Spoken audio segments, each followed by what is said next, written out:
Hi guys, Mena and Ginger from Ginger's Way. Today we're going to talk about harness and collars here on Spill the Tea. And harness and collars, it's a decision of you and just you, As a trainer, I personally advise some collars or some harnesses depending on the situation. If your dog pulls a lot on the lead, if it doesn't know how to walk on a loose leash yet, I strongly advise you to just use a harness while your dog is learning, just so your dog doesn't choke himself while he's walking and not only injuring his throat and his trachea, but also starting to make a negative association while walking on the leash. If your dog already walks beautiful on the harness and on the lead, you can always swap for the collar if that's what you want. If you want to continue with the harness, that's totally up to you as well. Okay. When choosing a harness, make sure that you choose a harness that it's right for your dog. Okay. And right for what you want to use the harness. So for example, we just got a harness for Ginger that it's specifically for hiking. So it's a harness that I'm going to be able to lift Ginger from the handle, and it's going to be very comfortable for her, and it's going to be safe. So I can easily help her up the boulders and help her climbing on some trails. So different scenarios means different harness. If it's a large dog that pulls a lot,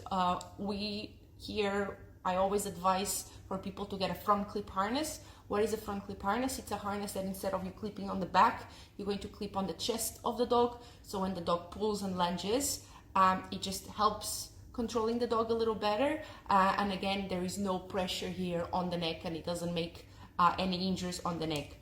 If you want to go for a collar, always go for a flat collar. Okay, what is a flat collar? It's something like the one that I use for Ginger. So it's just a flat collar that no matter if she pulls or whatever, it's not going to get tighter on her neck. Okay, so it doesn't choke her, it doesn't cause any injuries. If she walks on a loose leash, nothing. There is no way that this gets tighter or this going to choke her and everything. So a flat collar is always the way to go. In this situation, on her flat collar, we have the GPS tracker and the tag with all her information.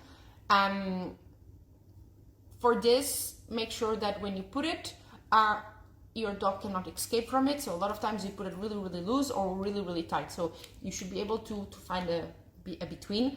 You should be able to put your fingers. So if this is Ginger's face here, you should be able to put your fingers between, but not have too much space, okay? Or if you try to do like this, if it goes over the ears, you're done. Your dog can just freak out for some reason and pull it over the ears. The same with the harness. There is some harnesses that it's really easy for your dog to get out of the harness. They just know how to wig them themselves out of the harness. So when you do choose a harness, when you do choose a collar, always go for safety and always go for comfort of the dog and make sure that we're not injuring our dogs, okay?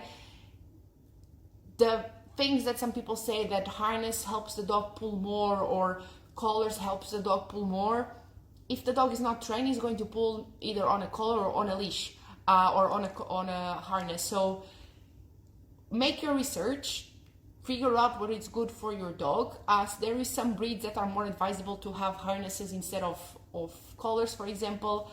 So also research the breed that you have, research what is best for your dog, and then work towards that. So if your goal is to have your dog comfortable with the harness and to keep working on the harness, start working with your harness. If your goal is for your dog to walk on just a flat collar, start working on loose leash training.